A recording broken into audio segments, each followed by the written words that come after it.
নমস্কার, রণক্ষেত্রের আজকের সন্ধ্যায় আপনাদের সবাইকে স্বাগত। আমি সুজিত চট্টোপাধ্যায় আছি আপনাদের সঙ্গে। দেশ জুড়ে কালো টাকা নিয়ে উদ্ধার অভিযান চলছে এবং ধরা পড়ছে বেশ কিছু টাকা, যা পুরনো নোটও আছে, নতুন নোটও আছে এবং সোনাও। এই সমস্ত বিষয়গুলো যেমন রয়েছে, ঠিক তেমনভাবে গুরুত্বপূর্ণ হিসাবে উঠে আসছে এই ডিমনিটাইজেশনের পর ৩৬ দিন অতিক্রান্ত। ৩৬টা দিন অতিক্রান্ত হওয়ার পর ধীরে ধীরে ৫০ দিনের দিকে এগোচ্ছে।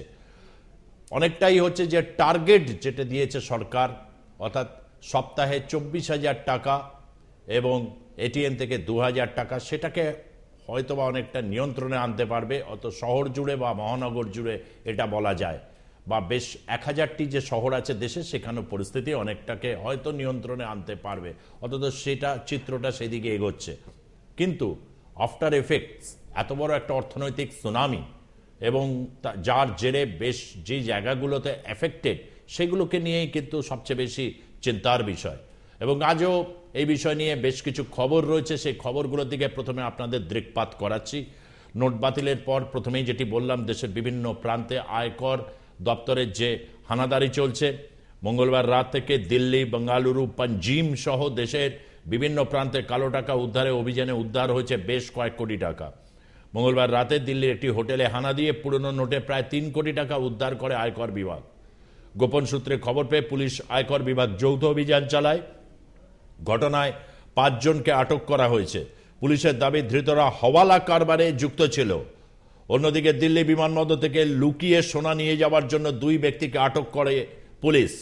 গায়ে লুকিয়ে সোনা নিয়ে যাওয়ার সময় এক্সরে মেশিনে ধরা পড়েন তারা।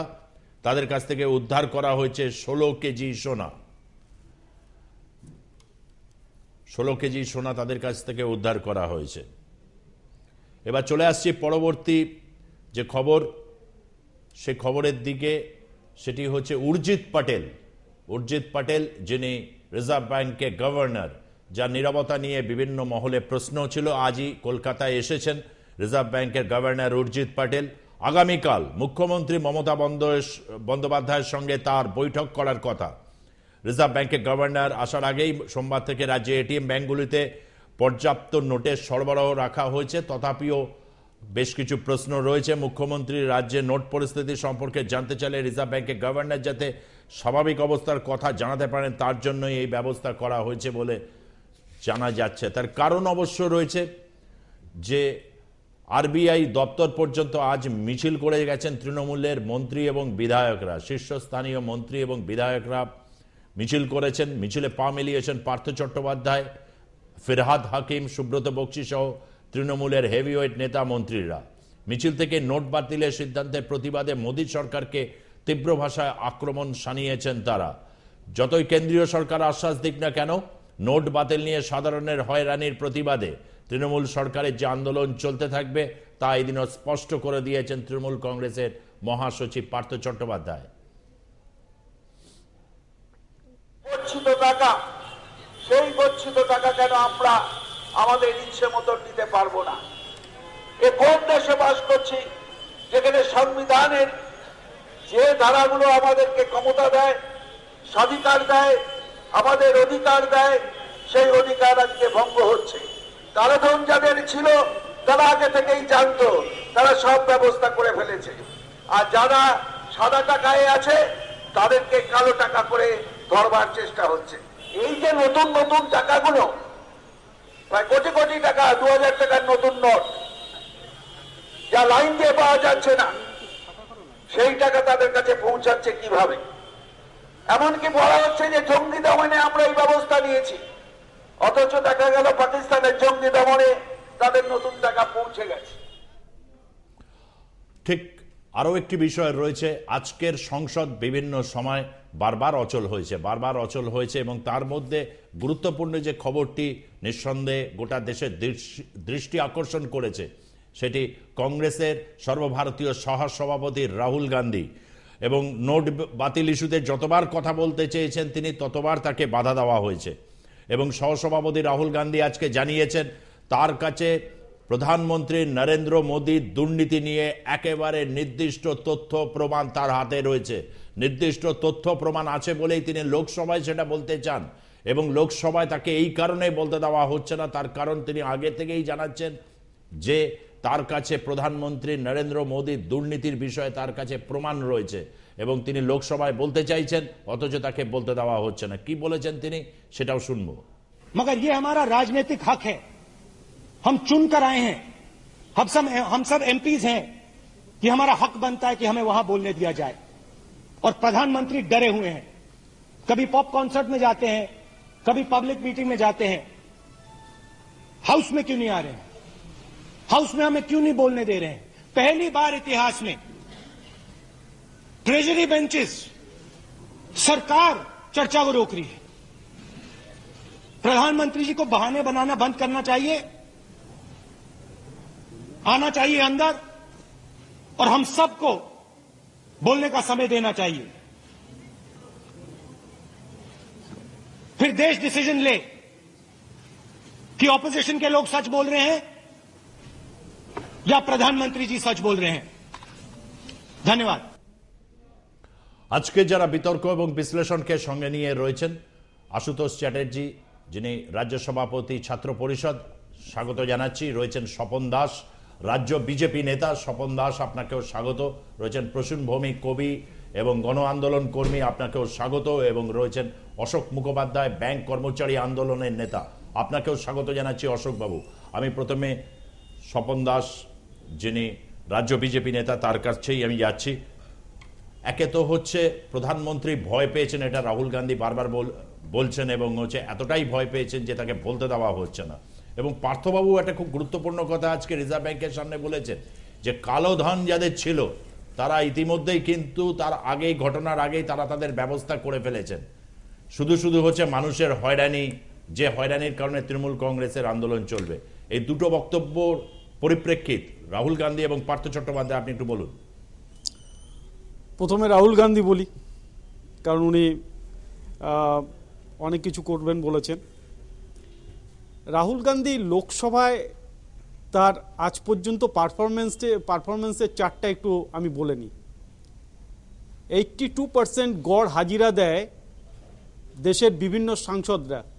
রাহুল গান্ধীর গড় উপস্থিতি 55%। রাহুল গান্ধী মাত্র 11টা ডিবেটে আজ পর্যন্ত উনি অংশগ্রহণ করেছেন। রাহুল গান্ধী আজ পর্যন্ত কোনোদিন প্রশ্ন জিজ্ঞাসা করেননি, যেখানে গড় 171টা করে সওয়াল করেন গড়ে অন্যান্য সাংসদরা। রাহুল গান্ধী আজ পর্যন্ত কোনো প্রাইভেট বিল আনেননি, যেখানে 1.2% বিল প্রত্যেকেই নিয়ে এসছেন, কিন্তু রাহুল গান্ধী কোনোদিন আনেননি। উনি লোকসভায় থাকেন কতক্ষণ, লোকসভায় যান কতক্ষণ, আর উনি যদি কথা বলেন উনি বলুন।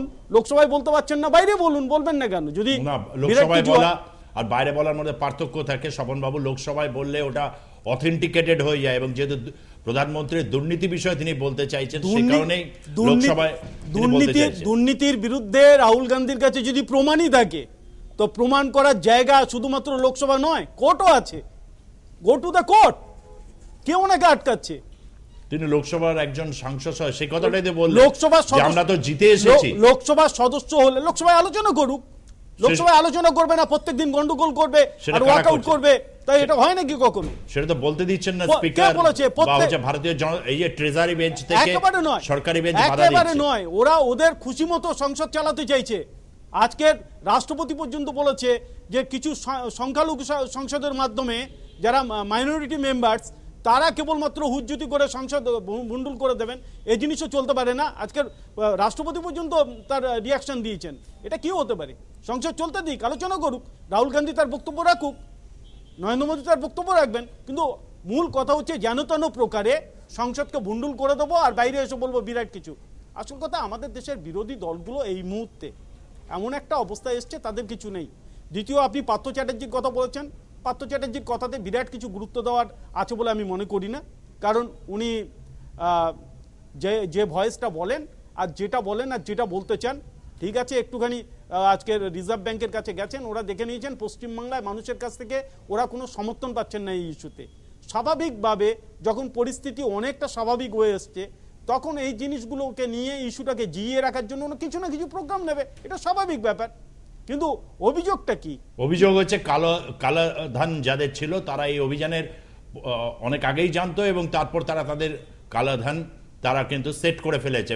বড় ভুগলো হচ্ছে সাধারণ মানুষ, এটাই তিনি বলতে চেয়েছেন। আপনি তো শুনলেন। না না না আর না না উনি বোধহয় বলতে চেয়েছেন যেটা, সেটা হচ্ছে মানুষের টাকা, নিজের অর্জিত টাকা, এটাও রয়েছে, এটা তো রয়েছে, কিন্তু শুরুতে তিনি এটা করার অধিকার নেই কেন? শুরুতে তিনি সেটাই বলেছেন। অধিকার বেসিক্যালি মানবাধিকারের একটা পার্ট, যেটা অর্থনৈতিক অধিকার, সেটা বেসিক পার্ট, সেটা সম্বন্ধে প্রশ্ন করেছেন। আমাদের দেশে বা আমাদের রাজ্যে আজকে যদি বলা হয়, আমাদের দেশে তো প্রত্যেকটা মানুষের গণতান্ত্রিক অধিকার আছে, কথা বলার অধিকার আছে, বাকস্বাধীনতা আছে, এ তো আমাদের সাংবিধানিক অধিকার। তা আমাদের দেশে গ্রাম বাংলার মানুষরা তার সাংবিধানিক অধিকার প্রয়োগ করতে পারে, কথা বলতে পারে। একদলীয় ব্যবস্থা সিপিএম যেমন চালু করতো, তৃণমূলে কি গ্রাম বাংলায় করেনি? সব জিনিস হচ্ছে, মানুষ কিছু বলছেন। আজকের কোথায় রাজনীতিটা কোথায় পৌঁছে গেছেন, শরিয়ত আইনের মোতাবেক দুজন এমপিকে পাশে বসিয়ে একজন হুমকি দিচ্ছেন সবাই পাথর ছুঁড়ে মারুন। আজ পর্যন্ত তৃণমূলের একজন নেতা কেউ বলেননি যে এই ঘটনাটা, এই ধরনের বক্তব্য কখনো সমীচীন নয়। কোনো বিরোধী দলের নেতারা বলেনি এই ধরনের সমীচীন নয়। পাছে ইমাম বরকতির ফতোয়া অনুযায়ী ভোট ব্যাংক তাদের কাছ থেকে অন্যদিকে চলে যায়। এটা কোন রাজনীতি হচ্ছে পশ্চিমবাংলায়? কোন ধরনের রাজনীতি? আমি রাজনৈতিক প্রসঙ্গ নিঃসন্দেহে থাকবো। আমি আশুতোষ, মুখ্যমন্ত্রীকে চুলের মুঠি ধরাটা খুব ভালো রাজনীতি না, ব্যাপারটা হচ্ছে চুলের মুঠি ধরার কথা, চুলের মুঠি ধরেনি দাদা। আপনি দেখেছেন চুলের মুঠি ধরেছে? ধরেছে দেখেছেন? পার্লামেন্টে আশুতোষের কথা শুনুন। না না, আপনি ধরেছে দেখেছেন? আশুতোষ বলছে যদি না হয় এসব কথা বলছেন কেন? প্রমাণ দেখেন না, একজনই বলবেন। তো ব্যাপার হচ্ছে, একদিকে লোকসভায় বিজেপি অসহিষ্ণু, এখানে আবার দেখা যাচ্ছে স্বপনদা মানে প্রথম থেকে শুরু করেছে অসহিষ্ণুতার একটা পরিচয় দিয়ে। তো ব্যাপার হচ্ছে বিজেপি দলটাই অসহিষ্ণু। লোকসভায় রাহুল গান্ধীকে বলতে দেওয়া হবে না, এটা তাদের এজেন্ডা, এবং এজেন্ডা বলেই তো তারা ভয় পাচ্ছে। তার কারণ তারা তো জানে যেভাবে ইল প্ল্যান্ড ওয়েতে ডিমনিটাইজেশন করেছে, সেখানে সাধারণ প্রান্তিক চাষি থেকে শুরু করে, সাধারণ ছাত্রছাত্রী থেকে শুরু করে, যারা হেলথের জন্য ট্রিটমেন্টের জন্য আসছে তারা এবং প্রত্যেকটা সাধারণ মানুষ বিপর্যস্ত। 10 বছর মনমোহন সিং প্রধানমন্ত্রী ছিলেন, ইন্ডাস্ট্রিয়ালিস্টদের হয়ে স্টেট ব্যাটে খেলছেন, নির্বাক প্রধানমন্ত্রী ছিলেন, তাকে মার ছেড়ে দুজন মিলে বলতেই যায়নি কোনোদিন। আপনারা বাউন্ডারি ওপারে চলে যাবেন। যা আরম্ভ করেছেন, যেভাবে আমাদের ডিস্টার্ব করছেন সাধারণ মানুষদের, আপনাদের মনে করছেন কি 125 কোটি মানুষের কাছে কি কালো টাকা লুকিয়ে আছে? টোটালটা তো আপনারা অ্যাডমিনিস্ট্রেটিভ ফেলিয়ার, আপনাদের এটা মানছেন না কেন? পশ্চিম বাংলায় শূন্যের পথে যাচ্ছেন, সারা দেশে 4 এ পৌঁছে যাবেন কিনা দেখুন। আপনারা 2044 থেকে 4 এ পৌঁছবেন। ইউপিএ সরকার যখন ছিল তখন যা ট্যাক্স কালেকশন হয়েছে, আপনারা 15-16তে এই যে টার্মে আপনারা করতে পেরেছেন? পারেননি করতে। আপনাদের কাছে কোনো জবাব নেই। আপনারা ওয়ান পেনশন করতে পেরেছেন? কালো টাকা ফেরাতে পেরেছেন? 15 লক্ষ টাকার গল্প শুনিয়েছিলেন, প্রত্যেকটা মানুষকে 15 পয়সা দিয়েছেন ব্যাংক অ্যাকাউন্টে? একটাও তো আপনারা তৈরি করতে পারেননি। শুধু কথা কথা কথা, আর কিচ্ছু নেই আপনাদের। বোগাস কথাবার্তা আপনারা বলছেন, শুনে রাখুন। আমি প্রসন্ন ভৌমিক, মানুষ হাসছে আপনাদের কথা শুনে। প্রসন্ন ভৌমিক, না, বিষয়টা হচ্ছে যে ওই আমরা একটা আমি যদি একটা দিক দেখি, যে রাজনৈতিক একটা দিক, দুজন রাজনৈতিক দল থেকে প্রতিনিধিত্ব করছে, সরাসরি রাজনৈতিক দিক একটা রয়েছে। কিন্তু এই যে কালো টাকার প্রসঙ্গটা আজও কিন্তু প্রধানমন্ত্রী বলেছেন যে আমেরিকান ইনভেস্টমেন্ট সম্পর্কে বলতে গিয়ে তিনি বলেছেন যে আমার কাছে কিন্তু প্রধান মুদ্রা হচ্ছে এখনো পর্যন্ত এই অবস্থায় দাঁড়িয়ে কালো টাকা এবং জাল নোট, এবং সেটার বিরুদ্ধে আমার বিভিন্ন পদক্ষেপ চলতে থাকবে। এটা কিন্তু আজও তিনি অ্যাফার্ম করেছেন। সুতরাং কালো টাকার অভিযানটা কিন্তু চলছে, এটাও কিন্তু বেশ কিছু তার ছবি কিন্তু প্রশ্ন আমাদের কাছে এসছে। তাহলে সাধারণ মানুষের যে ভোগান্তি, সেটা একটা নিঃসন্দেহে এটা একটা এখন রাজনৈতিক মুদ্রা, রাজনৈতিক ইস্যু। কিন্তু কালো টাকার ইস্যুটাও তো একটা রাজনৈতিক ইস্যু, যেটা কিন্তু বিজেপি কি একেবারে সিনসিয়ার নয়। হয়েছে অনেক জায়গায়, এটা নিশ্চয়ই আপনারা জানেন। মানুষের মৃত্যু হতে হতেই চলছিল। রোহিত ভেমুলার মৃত্যু হয়েই গেছে, ইতিমধ্যে আরো একজন নিখোঁজ জওহরলাল নেহরু ইনস্টিটিউটের, এবং আরো অন্য নানান ভাবে পেলেটগুলিতে মৃত্যু হয়েই চলেছে। সারদাতে কত লোক মারা গেছে দাদা? আপনি কথাটা উল্লেখ করলেন, সারদাতে কত লোক মারা গেছে বলুন না। জবাব দিই আপনাকে। এক মিনিট আমি একটু কথাটা বলছি। সারদার জন্য কত লোক মারা গেছে? এক মিনিট, আমি সুজিত, আমি ওনার প্রশ্নের জবাবটা দিয়ে আবার আমার মূল প্রশ্নে ফিরছি। সারদা আপনি কি মনে করেন জানি না, আমরা স্ক্যাম মনে করি। আপনি কি মনে করেন তো স্ক্যাম এটা? সেই স্ক্যামটা কারা করেছিল? আপনারাই তো। না, বাহ চমৎকার। এই স্ক্যামটা করেছিলেন সুদীপ্ত সেন বলে একজন, যাকে এই গভর্নমেন্ট, এই সরকার অ্যারেস্ট করেছিলেন। সুদীপ্ত সেনের এই টাকায় কারা সরকার, চলতো? তার সঙ্গে কুণাল ঘোষ বলে নিজের রাজ্যসভার একজন এমপি কে অ্যারেস্ট করেছিলেন। তো এই কুণাল এই ঘোষ কে সরকার ছিলেন? মানুষকে টাকা ফেরত দেওয়ার জন্য একজন প্রাক্তন কুণাল বিচারপতির ঘোষ কে আন্ডারে ছিলেন? 500 কোটি টাকার একখানা ফান্ড করেছিলেন। কুণাল এই ঘোষ কে সরকার ছিলেন? এই সরকার একখানা আলাদা কুণাল করে ঘোষকে- আলাদা করে একখানা কুণাল ঘোষকে গঠন করেছে। রাজ্যের মুখ্যমন্ত্রী এবার পাল্টা তার বলুন, পাশে বসিয়ে আপনি কথা তার মানে বলতেন। স্বীকার করতে, এটা এক মিনিট বন্ধ করে দিয়েছেন। আপনি তার মানে এই সারদার স্ক্যামের উল্টো দিকে স্বপনবাবু, যখন নোট, এক সেকেন্ড স্বপনবাবু, যখন নোট নিয়ে কথা হচ্ছে, যখন এই ভোগান্তির কথা হচ্ছে, তখন আপনি যখন সারদার কথা তুলছেন, তার মানে আপনি স্বীকার করছেন সুদীপ্ত সেন যেভাবে সারদার কেলেঙ্কারিটা করেছেন, এবং তাতে অভিযুক্ত হিসাবে আপনারা নানা রাজ্যের মন্ত্রীদের এনেছেন। একজনের বিরুদ্ধে আপনারা সেভাবে চার্জশিট দাখিল করতে পারেননি। রাজনৈতিক প্রতিহিংসার খেলা আমরা ভোটের সময় দেখেছি, এবং মানুষ ভোটে তার জবাব দিয়ে দিয়েছে। আর আপনি তার মানে একই সঙ্গে স্বীকার করছেন এই স্ক্যামের পাল্টা নরেন্দ্র মোদীর এই ডিমনিটাইজেশন ইজ এ স্ক্যাম। আপনি নিজের মুখে সারদার কথা উল্লেখ করে এই কথাটা স্বীকার করলেন। না, আপনি আমার মৃত্যুর বিষয়টা কথা তা বলেছেন, নয়। তাই বলেছেন। আমার বিষয়টা হচ্ছে, আমার যে বিষয়টা আমি আপনি বলতে মৃত্যুর চাইছিলাম, কথা বলেছেন, তাই। আমি যে মৃত্যুর এবার কথা তো অনেক ঘোরাবেন আছে। না। মৃত্যু এর আগে যতগুলো দাঙ্গায় আপনাদের হাতে যত মানুষ মারা গিয়েছেন, আমি তো সেই কথাগুলো আনিনি। আপনি গ্যাগ করলে কিন্তু বিষয়টা এগোবে না। এটা হচ্ছে এগোতে দেবেন। আশুতোষ, আমরা বিশ্লেষণ এবং বিতর্কতে রয়েছি। আমি সুজিতের প্রশ্নের কথা উত্তরে বললে যেতে পারলাম না, কেননা ঠিক আমি বুঝতে পারছি আজকে রাহুল গান্ধী আমার, তিনি রাজনৈতিক ফেভারিট মানুষ নন, তার সম্বন্ধে বহু মানুষের বহু প্রশ্ন থাকতেই পারে, কিন্তু রাহুল গান্ধী যে প্রশ্নটি করছেন আমার কাছে সেটা এখন স্বপনবাবুর এই কথার এই ধরনের বাধা দান এবং হাস্যকর পাল্টা আক্রমণের মধ্যে আমি বুঝতে পারছি কিভাবে রাহুল গান্ধীকেও একটা 31% দল, 31% মানুষের ভোটে গিয়ে প্রচুর সিট পাওয়া দল লোকসভায়, তারা কিভাবে বাধা দিচ্ছে এটা আমি বুঝতে পারছি। এটা আপনি প্রমাণ করলেন আরেকবার, সেকেন্ড টাইম। একটা করলেন সারদার প্রসঙ্গ উল্লেখ করে, আপনি প্রমাণ করলেন নরেন্দ্র মোদীর এই ডিমনিটাইজেশন ইজ স্ক্যাম। দ্বিতীয় আপনি প্রমাণ করলেন কিভাবে আপনার মতের বিরোধীদের আপনারা কণ্ঠরোধ করেন। এবার যে জায়গাটা আমি, যেটা ও বলছিল, কংগ্রেসের নামটা আমি ভুলে গেলাম, আশুতোষ যে কথাটি বলছিল, আমার কিন্তু মূলগত দিক থেকে তার একটা অন্য অবস্থান আমাদের প্রত্যেকেরই, মানে যারা একটু সমাজ নিয়ে ভাবেন। কেননা মূল জায়গাটা হচ্ছে যে আমি এই ফিনান্সিয়াল ইনক্লুশনের কথা অনেকেই বলেছেন, মনমোহন সিং বলেছেন, আমাদের প্রভাত পাটনায়ক যদি বলেন আপনি বামপন্থী বুদ্ধিজীবী, তিনি বলেছেন। কিন্তু মোদি যেটা করলেন অত্যন্ত কেলেঙ্কারির সঙ্গে করলেন। তিনি আরবিআই এর গভর্নরের যেটা করার কথা তিনি সেটা করলেন না, তিনি নিজে করলেন। উনি যদি নিজেও করেন, সেখানে কাউন্টারফিট নোট এবং কালো টাকা যে কথা ঘোষণা করে উনি প্রথম আনলেন, এবং আমরা সঙ্গে সঙ্গেই বুঝতে পারলাম আসলে ক্যাশলেস ইকোনমির দিকে, এবং বিশেষ ওনার যে শিল্পপতি বন্ধু তাদেরকে ব্যবসার নতুন ওপেনিংয়ের দিকে। এবং আমরা দেখতে পাচ্ছিলাম আরবিআই এর যে লাস্ট কোয়ার্টারের যে নোটিফিকেশন, তার মধ্যে যেভাবে ব্যাংকের টাকা কমে যাচ্ছিল, যেভাবে রাষ্ট্রায়ত্ত 10টি ব্যাংক ক্ষতিতে চলছিল, তার প্রধান কারণ, এবং বেসরকারি ব্যাংকগুলোতেও তাদের লাভের অঙ্ক কমে যাচ্ছিল, তাতে আমরা ক্লিয়ারলি সেখানটা বোঝা যাচ্ছিল যে ব্যাড ডেট বলে যে কথাটা আছে, মানে বাজে লোন, যে লোনগুলো বিশেষ শিল্পপতিদের দেওয়া হয়েছে। যেমন একজন আমি উদাহরণ হিসেবে রাখি, যে আদানি বাবু বলে যিনি আছেন, যার প্লেনে করে 2014 ভোটের আগে নরেন্দ্র মোদী সাহেব ঘুরেছিলেন, এবং ওনার রাজ্যেই ওনার মুখ্যমন্ত্রীত্বের সময় সামান্য একজন ব্যবসায়ী থেকে এখন কোটিপতি একজন ব্যবসায়ী, তার 20,000 টাকা এসবিআইতে লোন বাকি ছিল। তারপরেও উনি সেই সফর সঙ্গী হিসেবে গিয়েছিলেন অস্ট্রেলিয়ায়, মানে প্রধানমন্ত্রী হওয়ার পরে ওই প্লেনে চড়ে প্রধানমন্ত্রী হলেন, এবং তারপরে তিনি সফর সঙ্গী হিসাবে গেলেন। সেখানে গিয়ে অস্ট্রেলিয়ার কুইন্সল্যান্ড বলে একটি জায়গায়, সেখানে একটি খনির জন্য ওনাকে বরাত দিয়ে দেওয়া হলো, পাইয়ে দেওয়া হলো, এবং সেই খনির বরাত পাওয়ার পরে উনি কি নিজের পয়সায় ব্যবসা করবেন? কেউ কি করে? রতন টাটা কি এখানে নিজের পয়সা করেছেন?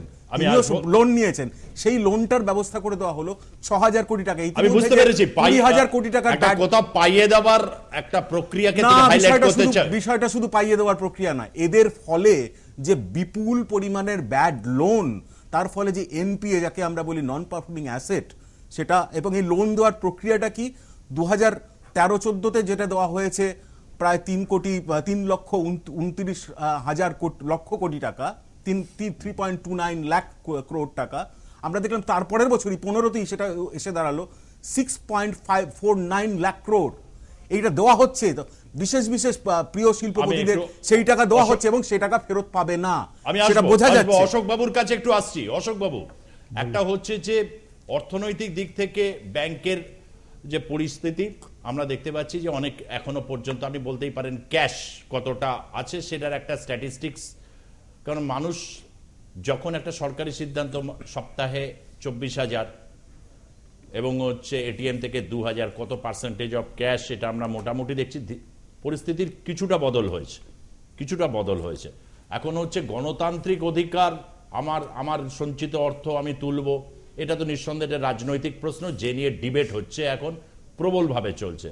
কিন্তু ক্যাশলেস ট্রানজাকশনের যে কথাটা বলা হচ্ছে এই মুহূর্তে দাঁড়িয়ে প্রবলভাবে এটা আসছে, ডিজিটাল ট্রানজাকশন, এটা ব্যাংকিং ব্যবস্থায় যদি পরিমার্জিতভাবে এটা যখন ব্যাংকিং ব্যবস্থাকে কি আদৌ সমৃদ্ধ করবে না? তার কারণ হচ্ছে যে ভারতবর্ষের একটা অংশ আছে তো যারা ডিজিটাল ট্রানজাকশনে অভ্যস্ত, আরেকটি অংশ রয়েছে যারা ক্যাশে অভ্যস্ত। এই দুটোর মধ্যে ভারসাম্য কি আনা একেবারেই অসম্ভব? কি মনে হয় আপনার?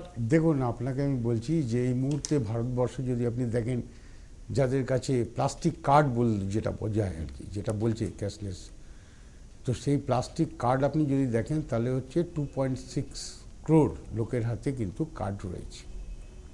টোটাল কার্ড যে আছে সেটা মোটামুটি 2.6 crore লোকের কাছে আছে।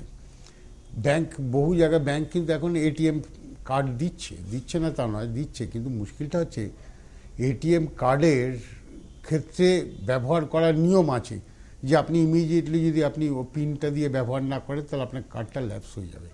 এরকম বহু কার্ড ল্যাপস হয়ে পড়ে আছে। এইবারে আপনাকে বলছি যে আপনাকে বুঝে নিতে হবে যে ক্যাশলেস ইকোনমি ভারতবর্ষের ক্ষেত্রে কতটা প্রযোজ্য। পৃথিবীতে ক্যাশলেস ইকোনমির দেশ একমাত্র সুইডেন, আপনি জেনে রেখে দিন 96% সেখানে। For your information. এছাড়া পৃথিবীর সমস্ত উন্নয়নশীল দেশ, মানে আমি উন্নত বলছি দেশ। উন্নত দেশ, আপনি বলছেন আমেরিকা থেকে, ব্রিটেন থেকে, আমরা সমস্ত জায়গায় কিন্তু ক্যাশ ট্রানজাকশন হয়। সুতরাং সেখানে দাঁড়িয়ে ভারতবর্ষের মতো একটা জায়গাতে যেখানে 51-52% কোনো রকম they do not have any bank account, সেক্ষেত্রে আপনি কি করছেন, আপনারা যদি এই রকম ব্যাপারগুলো করেন তাহলে প্রবলেম হয়ে যাচ্ছে যে ক্যাশ যদি না আসে, ঘটনা তো ব্যাঙ্কগুলোতে আপনি যদি দেখেন, আমি এখনও বলছি আজকে টিল 36 দিন হওয়ার পরেও ব্যাংকে কিন্তু টাকা সাফিসিয়েন্টলি পৌঁছয়নি। যদি 500 টাকা আর 1000 টাকা যে নোটগুলো বাতিল হয়েছে, এই নোটগুলো যদি ধরে নিই সমস্তটা 500 টাকাতে যদি রিপ্লেস করে, তাহলেও এটা কিন্তু এপ্রিলের এই কী বলে টোটাল মানে 65% যদি রিপ্লেস করতে হয় 11 লক্ষ কোটি টাকা, তাহলেও আপনাকে টাইম লাগবে হচ্ছে এপ্রিল মাস। আর যদি পুরোটা করতে হয় তাহলে আপনাকে সেপ্টেম্বর মাসে যাবে, মানে ধরে নিলাম মানে এপ্রিল থেকে সেপ্টেম্বর, মানে সেপ্টেম্বরে হচ্ছে লাস্ট হচ্ছে জিএসটি লাগু করার ক্ষেত্রে অত্যন্ত কিন্তু ক্রস রোডের সামনে একেবারে দাঁড়িয়ে রয়েছে কিন্তু সরকার, কেন্দ্রীয় সরকার। চ্যালেঞ্জ আছে আপনাদের সামনে, কারণ হচ্ছে সেপ্টেম্বরই হচ্ছে লাস্ট, নাহলে জিএসটি যেটা অনেক ইয়ে করে আপনার বাধা কাটিয়ে একটা জায়গায় নিয়ে আসতে চাইছেন সেটাও নাল অ্যান্ড ভয়েড হয়ে যাবে। আরেকটা ব্যাপার আমি আসছি, একটা বিরতিতে যাচ্ছি, বিরতির পর আবারও ফিরছি, সঙ্গে থাকুন।